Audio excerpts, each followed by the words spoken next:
Lock's load on second stage continues.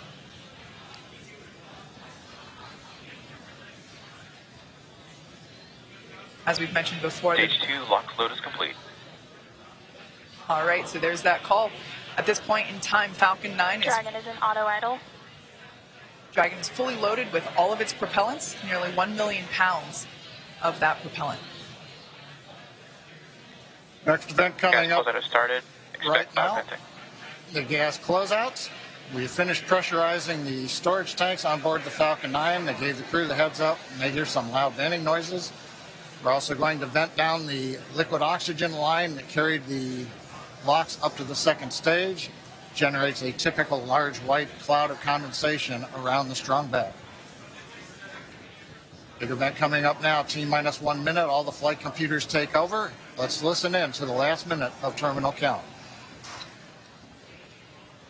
FTS is armed. Falcon 9 is in startup and now controlling.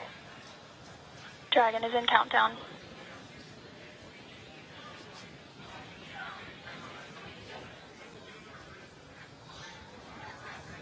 Dragon, SpaceX, go for launch.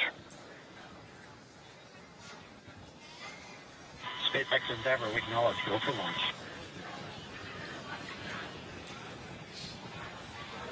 T-minus 30 seconds.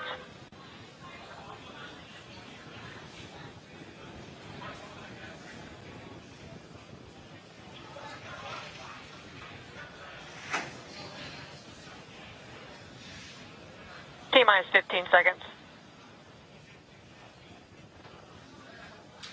10, 9, 8, 7, 6, 5, 4, 3, 2, 1, 0. Ignition. Stop. Go Falcon, go Dragon. Godspeed, Axiom 1.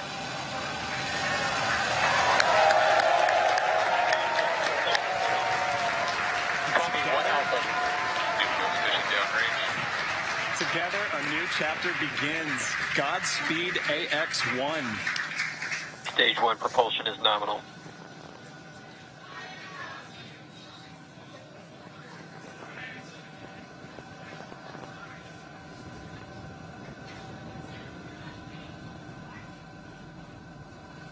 T plus 38 seconds into this historic mission, flying crew on board Dragon and Falcon 9. Range telemetry nominal. Stage 1 throttle down. Throttling down in the preparation for max dynamic pressure.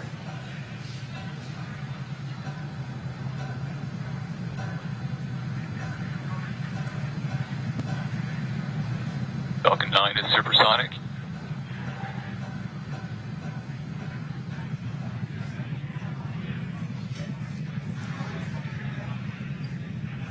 XQ. Stage 1 throttle up.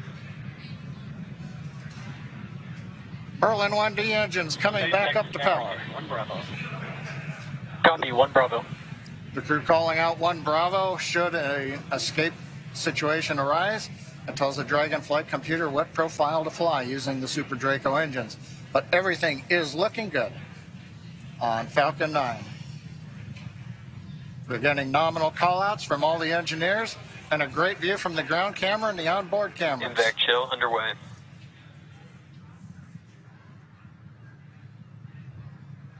Beginning to chill in the second stage turbo pump in preparation for its ignition coming up in just over half a minute from now. Coming up on about 3.5 G's acceleration for the crew. We'll begin throttling down the Merlin engines to hold that level of acceleration.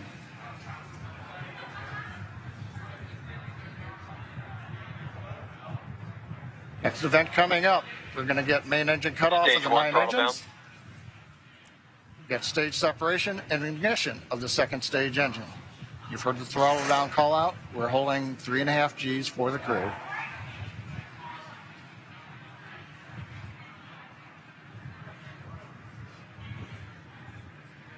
And Miko. Stage separation speed. Copy, 2 Alpha. Invac ignition.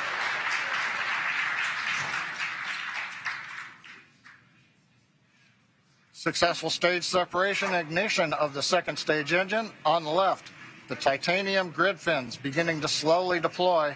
Great views from the first stage camera. The first stage now begins a slow flip maneuver. You can see the white nitrogen gas plumes as we reorient for an entry back through the Earth's atmosphere a little bit later in the plus count. Second stage, we see the engine nozzle glowing red. Everything continuing to look good on the second stage.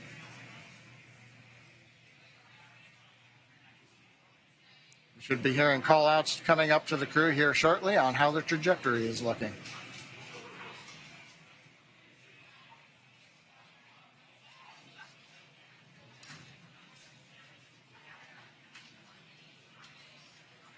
Dragon SpaceX, trajectory nominal.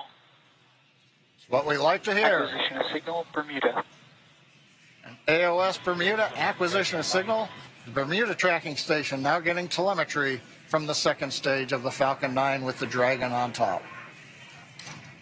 T plus 4 minutes, 10 seconds. Everything continues to be nominal. First stage coasting to apogee, and then it will come back down for landing on the drone ship. Second stage, partway through its lengthy burn to get the crew into orbit. So Kate, 4.5 minutes in, everything continues to look good. What a absolutely picture-perfect liftoff. We've got a live view of the crew inside Dragon Endeavour. Looks like everyone is still pretty comfy. As John had said earlier, we got Dragon SpaceX, trajectory nominal. All right, good call out there that trajectory is nominal. Never we copy. As John mentioned, we got to about 3.5 Gs there. Acquisition of signal, New Hampshire. On the left-hand side of your screen, we can see the first stage as it is making its way back down to Earth. It's targeting a landing on our drone ship, a shortfall of Gravitas, which is parked a couple hundred miles off the coast of Florida out in the Atlantic Ocean. Second stage on the right-hand side, everything continues to be nominal there, as the MVAC engine is powering the second stage and Dragon Endeavour to its targeted drop-off orbit.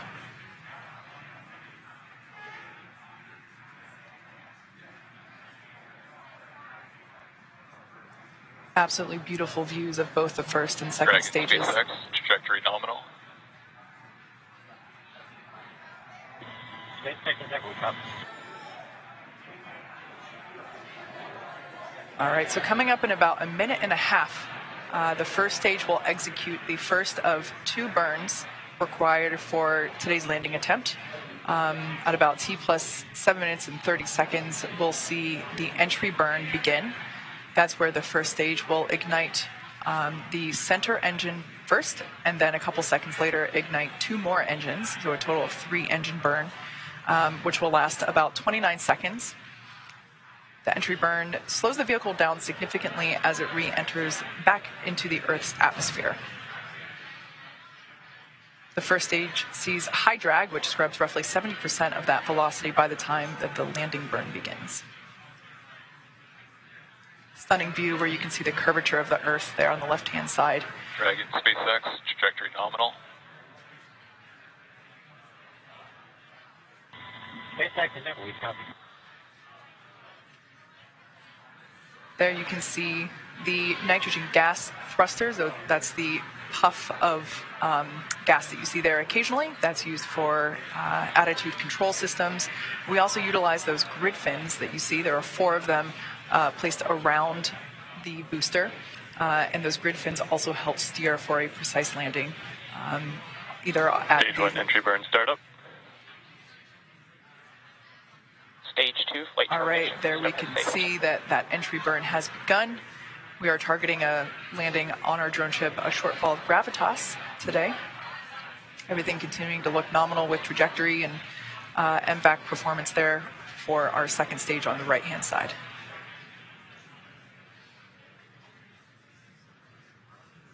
So we are conducting the entry burn. Previously, the booster was... Stage 1 entry burn shutdown. That entry burn helped slow the booster down. It was going about 25 times the speed of sound. So we slow it down as it re-enters the dense part of the Earth's atmosphere.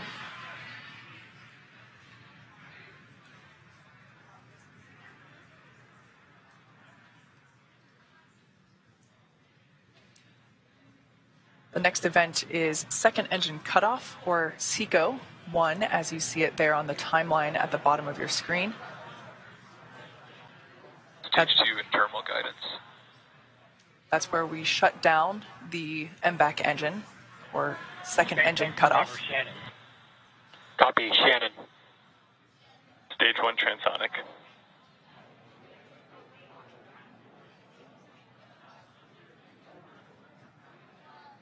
Note that our landing burn and second engine cutoff will occur about the same time. Shut down. All right, we got a live view of the crew inside Dragon Endeavour there on the right-hand side of your screen. Stage 1 landing burn. Landing burn has begun for the first stage. Dragon SpaceX, nominal orbit insertion. All right, great news there. Dragon Endeavour, nominal orbit insertion. SpaceX Endeavour, we copy, and it's great to be here. 0G, and we feel fine. Stage 1 landing leg deployed. SpaceX Dragon launch skip system disarmed. As you can see, this Falcon 9 has landed for the 5th time. All the while, great commentary there. Landing confirmed. While we can confirm the landing, confirmed landing there of the first stage booster. Also, almost simultaneously, great news for the second stage. We heard that there was nominal orbit insertion for Crew Dragon Endeavour. There you can see a live view inside our Dragon. Looks like the crew is beginning to adjust to 0G. And if you look at the right-hand side corner, it looks like we can see the 0G indicator. That was one of mine. That was one of the things I really wanted to see, what they were going to bring for their 0G indicator. So I can't wait to see what comes on. It looks, I can't quite tell, Pokemon. Maybe, okay, well, hopefully it'll come into closer view. Yeah, But and if not, we'll get to ask them later, hopefully.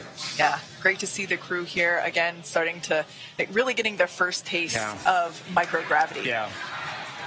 Oh, it has ears? Oh, it's a bunny. It Is looks that like a bunny. Thumper? I think it might be. I think that's Thumper from Bambi. Love it. So right now, the second stage is basically preparing for Dragon separation. The next step now that, as we said, Dragon has nominal orbital insertion, the second stage and Dragon will separate. Views there of our MVAC engine now shut off, no longer glowing that lovely shade of orange.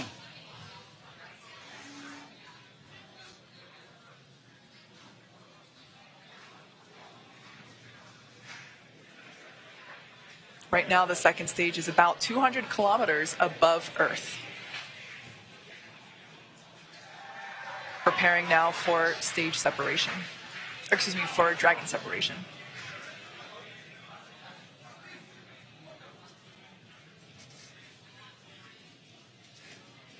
For those of you that have just recently joined us, we had an on-time liftoff of the Axiom 1 crew. They are now in space and coming up to separation from second stage, at which point they will then begin to make their journey, continue their journey to the International Space Station.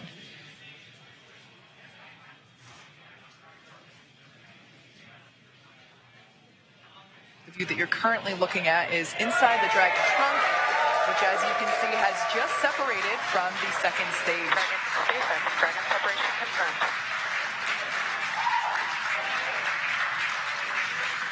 On behalf of the Falcon 9 team, Thanks, welcome Anna. to Good to be space. here. Thanks for flying Falcon 9. You guys enjoy your trip to that wonderful space station in the sky. Do some great research for us. We'll look to see you back here underground. Now stand by for some words from LD.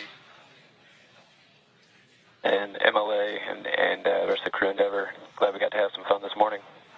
We'll probably be calling an early weekend over here at the Cape. Pass you over to Anna and the team. You'll be in good hands. Godspeed, Endeavour. Enjoy the rest of your flight. Cheers. Hey, Mark, it was a lot of fun. venture to guess we had a little bit more than you did. We thank you and your launch team, Girth, you and the Falcon 9 team. It was a hell of a ride, and we're looking forward to the next 10 days.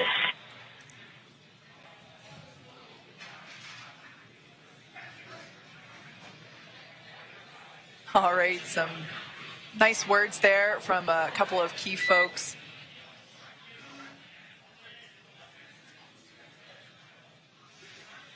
Our first Quindar tone of the mission. Yeah. I queued up right when I heard that. There we can expected loss of signal, Bermuda and New Hampshire. There we can see Dragon Endeavour on its way to the International Space Station. It has separated. There's a view Dragon inside. 26, we had nominal dehumidifier activation and service section Draco checkouts.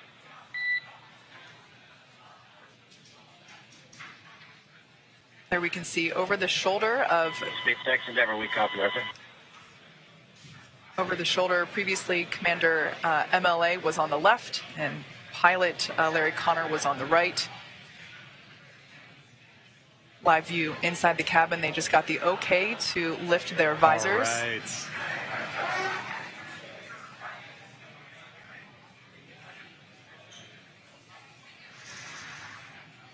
All right. So we can see that everyone is in space. Yeah. We can see that zero-G indicator floating around. Great view there of Dragon Endeavour. Now in space with the Axiom 1 crew on their way to the International Space Station.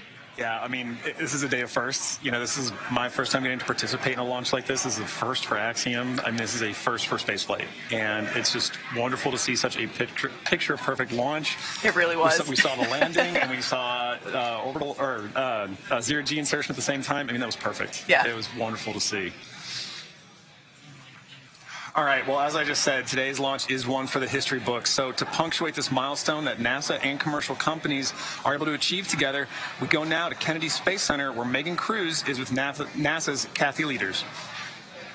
I'm here right now with the Associate Administrator of NASA's Space Operations Mission Director. It's so great to have you here, Kathy. What did you think of the launch? Oh my gosh, it's always like, you know, right in the bottom of my throat. I'm holding, can't breathe.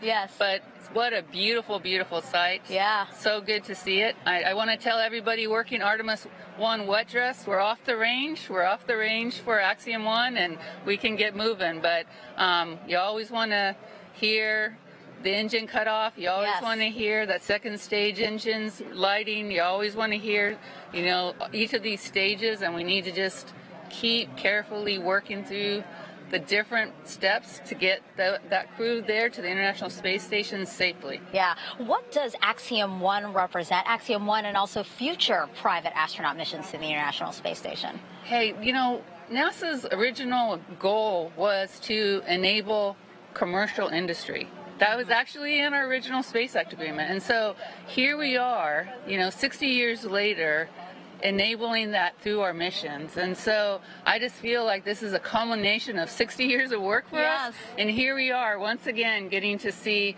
and for the first time getting to have commercial, you know, private astronauts going to the International Space Station, and they'll get to see what our government, what they're calling professional astronauts doing their real work, but then also getting to do their work too. And it's another place where learning to peacefully work in space, I think, is moving us forward. Yeah, so important. And, you know, we just watched Axiom 1 lift off from that launch pad right there behind us. In a couple of weeks, we're going to see Crew 4 launch from that same launch pad. And then just right next to it, Pad 39B, we have NASA's brand new space launch system. Can you recall a busier time we've had here at the Space Coast? And how is Kennedy Space Center managing its new role as this multi-user spaceport?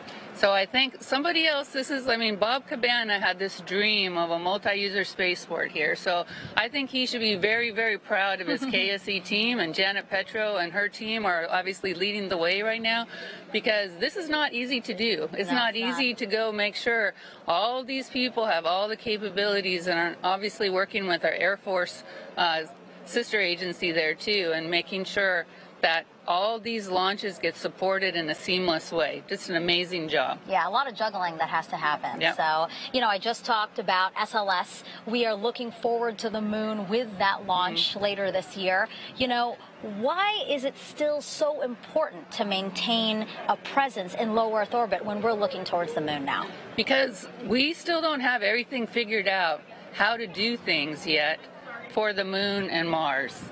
And really, the cheapest place for us to see a differential gravity environment and for the long term is still LEO. Yeah. And so we've got to continue to do these long duration flights, keep doing our medical protocols, keep doing our physical protocols, keep testing out our equipment through those long duration missions. It's the only place where we can do that right now. Yeah. And so we still need to be able to have this kind of a test bed for us to be checking out and proving our protocols, our research, our technology before you go put somebody in a rocket that's going to go to Mars, right? Yeah. So just like always, we prepare, we get ourselves ready, and a low Earth orbit destination is a perfect place to do that. And again, how does us fostering commercialization efforts in space, how does that free us up to pursue these other dreams that we have as an agency?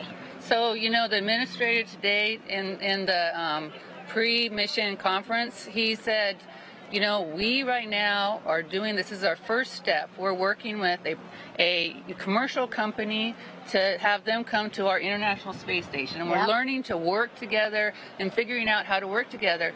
And this is going to be an important step for us because moving forward, we would actually like to now be able to buy a ride and time on orbit with a commercial company to be able to have them do that. And so this is the first step of their learning from us and us learning from them. And then in the future, we're going to have space station for another 8 years, but we would like by the early 2030s for us to be flipping the roles and have our professional astronauts going up and checking and doing and focusing on the research and technology we need for exploration, but allowing commercial providers to be doing the hard work of maintaining the laboratory. Kathy, what an exciting future. I'm looking forward to seeing it, and thank you again for being here. Thank you. All right, back to you, Dan. All right. Hey, thanks, Megan. It is great to see the AX1 mission on orbit. The team here with the space station are ready. We're ready to get them on board. So their journey just started. They've got about 20 and a half hours until they're docked to the space station. Again, they're headed for the Zenith port on Node 2. That's the space-facing one on the very top. With that docking scheduled right now for 11:45 GMT on Saturday. That is just about 6:45. I have a feather. In my right hand, a hammer. And I guess one of the reasons we got here today was because of a gentleman named Galileo a long time ago who made a rather significant discovery about falling objects in gravity fields. And we thought that where would be a better place to confirm his findings than on the moon. And so we thought we'd try it here for you. The feather happens to be appropriately a falcon feather.